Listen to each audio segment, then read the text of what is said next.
Iya, menikmati. Pak. Oke ya, saya ulangi lagi tentang besaran dan satuan tadi. Oke. Yang namanya besaran adalah segala sesuatu yang dapat diukur dan dinyatakan dengan angka. Nah, di mana besaran pokok itu, besaran itu dibedakan menjadi dua. Ada besaran pokok dan besaran turunan. Besaran pokok itu ada 7. Nah, ketujuh besaran pokok itu harus kalian hafalkan ya. Apa saja 7 besaran pokok itu? Di antaranya panjang, massa, waktu, suhu, kuat arus, intensitas cahaya, dan jumlah zat.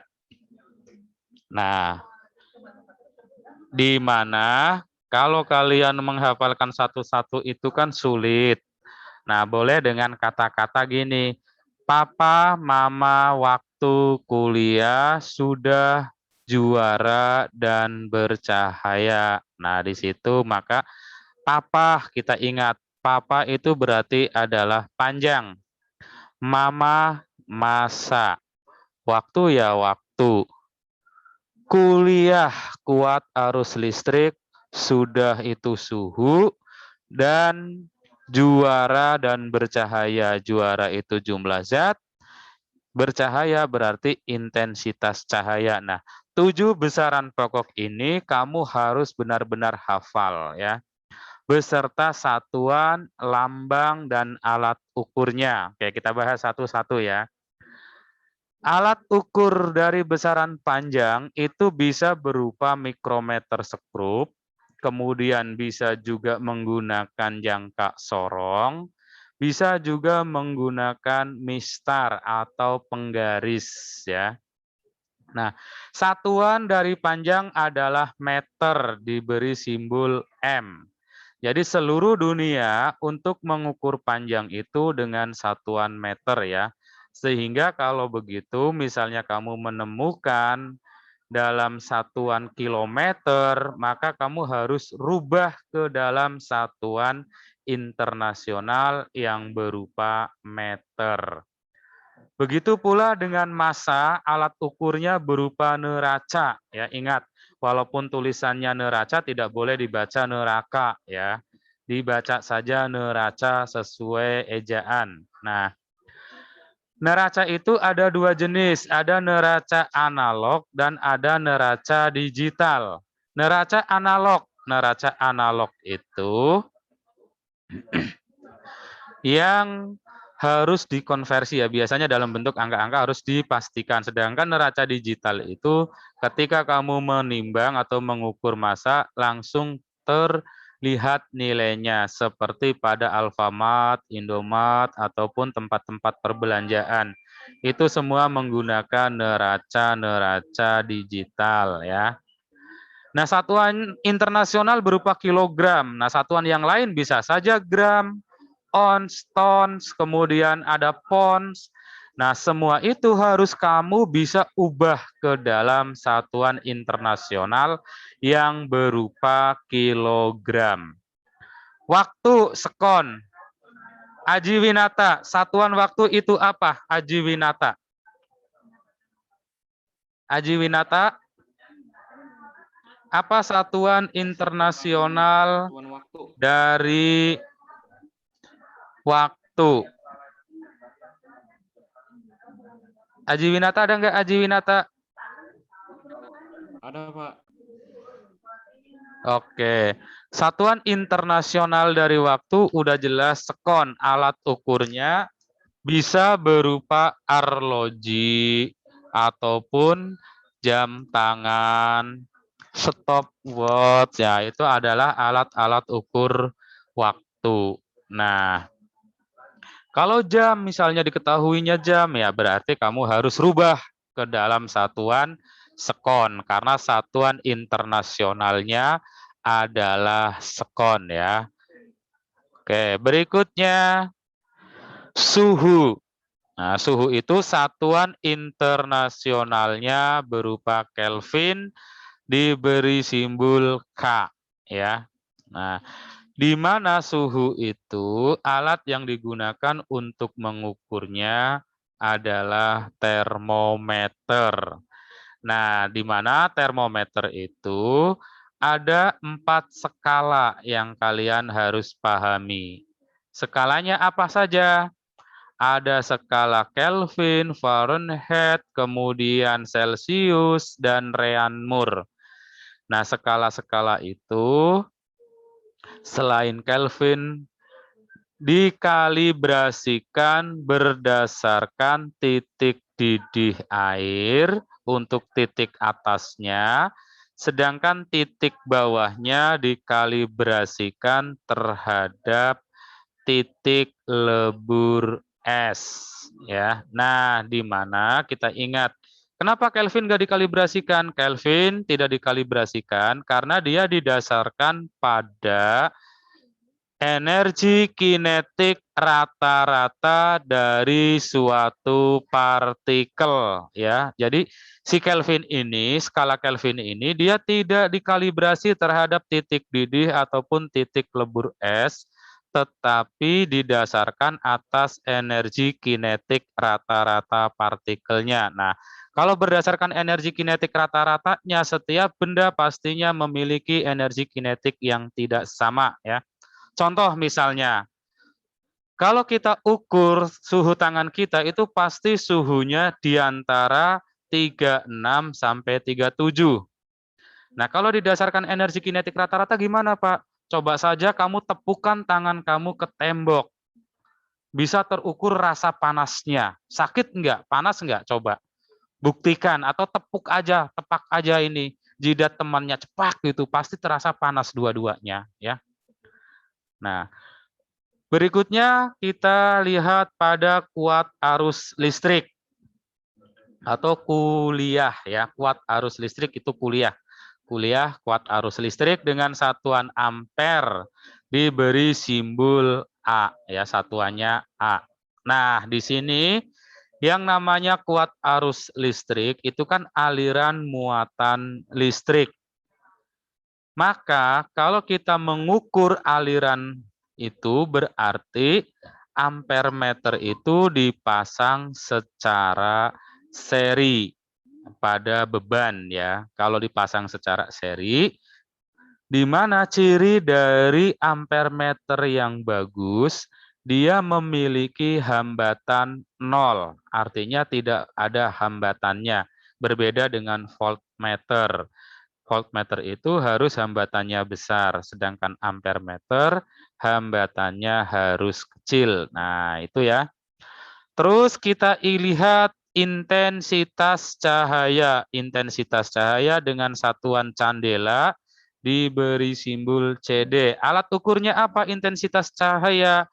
Yaitu berupa fotometer, ya. Alat ukur intensitas cahaya fotometer. Jumlah zat dengan satuan mol. Nah, di sini tidak ada alat ukurnya, bisa kamu tanyakan ke guru kimianya, ya, Bu Mayatika Nasution. Nah, boleh ditanyakan alat ukur mol itu, jumlah zat itu apa?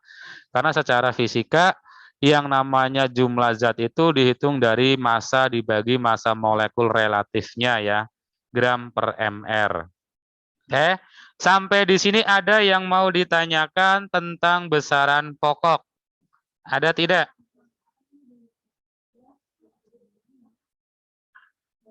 Ada? Boleh ditanyakan, silakan. Jika tidak ada, jika ada yang tidak jelas, ditanyakan. Boleh kalian buka halaman 9.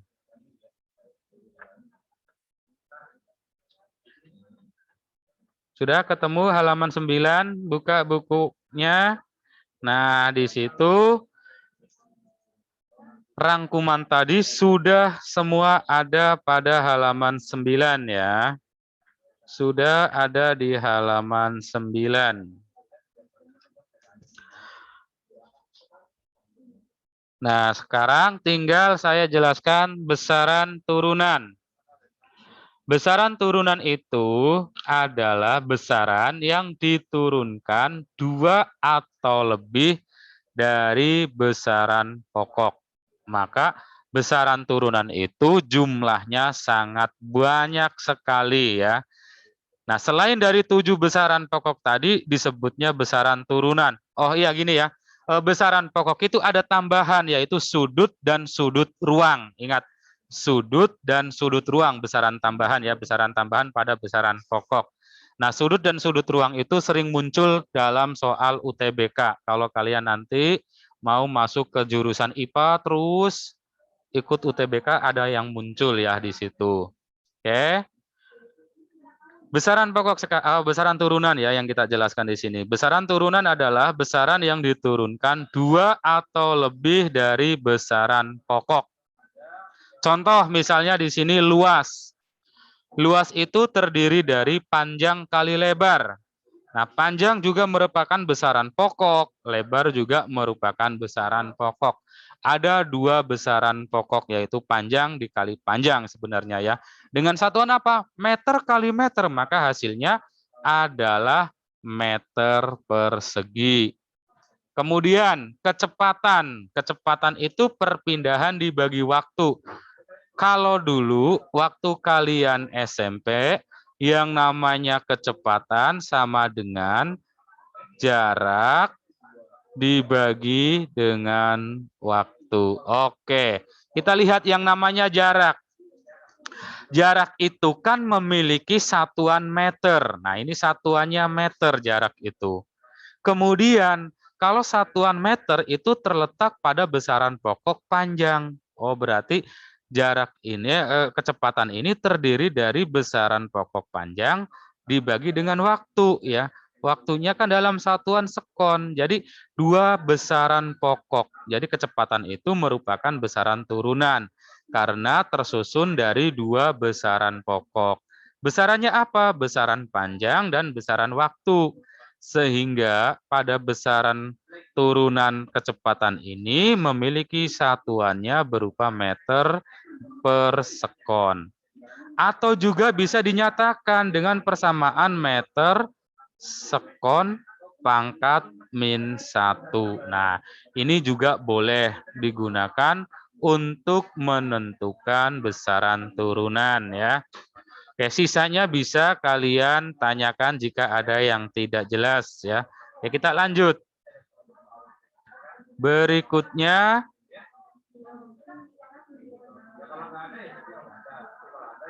besaran berdasarkan nilai dan arahnya itu besaran vektor ya. Nah, besaran itu sendiri dibedakan lagi menjadi 2. Ada besaran vektor dan ada besaran skalar ya. Tentor antara tengah koefisien gaya. Nah, besaran skalar dan besaran vektor. Besaran vektor itu artinya besaran yang memiliki nilai dan arah. Sedangkan besaran skalar, besaran yang hanya memiliki nilai saja ataupun arah saja. Contoh besaran vektor, diantaranya ada perpindahan, ada kecepatan, percepatan, gaya. Sedangkan besaran skalar contohnya adalah massa, jarak, energi, kelajuan. Nah, di sini kelajuan itu sering terjadi miskonsep ya. Misalnya apa? Ketika kamu lagi naik mobil, kamu melihat jarum speedometer itu menunjukkan angka 80 km per jam. Nah, kamu membaca itu berupa kecepatan ya biasanya. Oh, saya naik mobil dengan kecepatan 80 km per jam. Padahal di situ itu kelajuan. Kenapa dinyatakan kelajuan? Karena hanya memiliki nilai. Nah, sedangkan kelajuan itu besarannya berupa besaran skalar. Beda dengan besaran vektor. Besaran vektor itu harus ada nilai dan arah ya. Oke. Nah, di sini kamu harus bisa membedakan antara besaran skalar dan besaran vektor ya. Ingat, besaran vektor punya nilai dan arah, besaran skalar hanya memiliki salah satunya saja. Boleh arahnya saja, boleh boleh nilainya saja. Contoh arahnya saja misalnya, angin berhembus ke barat. Itu merupakan besaran skalar. Ya, arah mata angin itu besaran skalar. Nah, untuk besaran vektor dapat berupa gaya. Gaya itu kan besaran vektor. Misalnya gaya itu kita gaya tariknya ke kiri, gaya dorongnya ke depan. Dia ada nilai dan arahnya. Oke, bisa kita lanjut materinya. Nah, berbagai macam standar satuan ini sudah dijelaskan tadi ya. Kalau standar satuan massa itu berupa panjang, massa itu kilogram, panjang itu meter. Nah, ini dimensi sekarang kita bahas tentang dimensinya. Dimensi itu di dasar penulisannya harus menggunakan huruf besar dan diberi kurung ya. Itu dimensi. Nah, dimensi itu pula bisa digunakan untuk menyatakan apakah satuan itu setara atau tidak dengan besaran yang lain. Itu sistem penggunaan dimensi. Yang kedua, bisa menganalisis kebenaran suatu persamaan yang menyatakan hubungan antara besaran. Kemudian menganalisis dimensi suatu konstanta, menganalisis dimensi suatu besaran tanpa diketahui simbolnya. Nah, sebenarnya kalau kamu cerdik dalam belajar fisika itu, hitungan matematisnya itu bisa saja kamu perhatikan pada satuan ya. Kalian udah dibantu oleh satuannya. Oke. Dimensi panjang itu M. Dimensi panjang M ya. Ini salah, ini dimensi panjang penulisannya ya. Panjang itu dimensinya long ya. Sorry, ada kesalahan di situ ya. Dimensi panjang itu L dengan satuan meter, kebalik di sini ya. Dimensi massa itu kilogram adalah M. Nah, waktu itu sekon, dimensinya T, time. Kemudian suhu, theta, kuat arus listrik, I, intensitas cahaya, J, jumlah zat, N besar. Nah, dimensi ini harus hafal ya.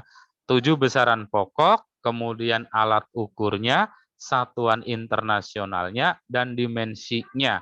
Kamu harus hafal, tidak boleh tidak.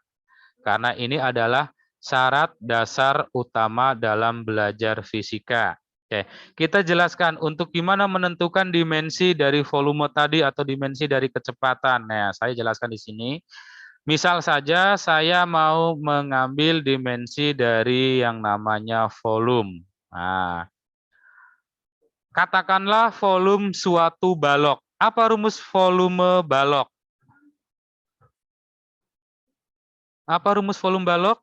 Volume balok dapat ditentukan dari panjang kali lebar kali tinggi. Oke. Panjang. Panjang itu memiliki satuan apa? Panjang satuannya meter, ya kan? Panjang memiliki satuan meter, berarti memiliki dimensi L. Kemudian dikalikan lagi lebar. Lebar di satuannya apa? Berapa lebar buku kamu? 2 meter, 3 meter, oh meter lagi, berarti memiliki dimensi L. Kemudian tinggi. Tinggi itu pasti satuannya meter, dimensinya juga L. Nah, di sini dapat dinyatakan L kali L kali L, jadi L pangkat telu. Ya. Oke. Ada yang tahu telu? Bukan teluh ya, telu. 3, jadi L pangkat 3. Nah, ini dimensinya. Kemudian saya contohkan lagi dimensi dari debit air. Nah, debit air itu dihitung dari volume per satuan waktu. Rumusnya debit air itu Q sama dengan volume per satuan waktu. Oke. Kamu tahu yang namanya volume volume itu memiliki dimensi tadi berupa L pangkat 3 dibagi dengan waktu sekon T ya. Berarti L pangkat 3 per T. Nah, penulisan kayak gini nggak boleh dalam sistem dimensi. Maka T-nya ini harus dinaikkan ke atas. T ini kan pangkat 1. Kalau dinaikkan ke atas berarti pangkatnya berubah menjadi negatif. Maka penulisannya jadi L pangkat 3 T pangkat min 1. Nah, dan seterusnya bisa kamu coba ya tentang sistem dimensinya. Berikutnya, setelah kita